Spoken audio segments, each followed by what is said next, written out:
আসসালামু আলাইকুম ভিউয়ার্স, এই যে রান্না করতে চলে এসেছি। আর এখানে আমি এখন ভর্তা করব। ভর্তার জন্য আমি শুকনো মরিচ ভেজে নিয়েছি আর পেঁয়াজ ভেজে নিয়েছি। এগুলোকে ভালো করে ডলে নিচ্ছি। তারপরে আমি এখানে দিয়ে দেব সিদ্ধ করে রাখা কচুরমুখী, অনেকে সজি কচুও বলেন এটাকে। যে ভর্তাটা আমার সুন্দর করে হয়ে যাচ্ছে ডলে নেয়া, আর একদম পারফেক্টভাবে ভর্তাটা ডলে নেওয়া হয়ে গেছে।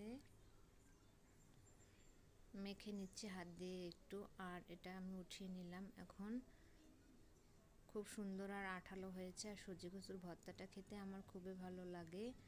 দেখে নেই একটু লবণ হয়েছে কিনা। অনেক সুন্দর হয়েছে ভর্তাটা। আর ভর্তা আমার রেডি হয়ে গেল। আর এখানে আমি মুরগির মাংস বসিয়ে দিয়েছি। মুরগির মাংসটা কষিয়ে নিচ্ছি, আর ঘ্রাণটা অনেক সুন্দর আসতেছে। এই যে এই মাংসটা কষিয়ে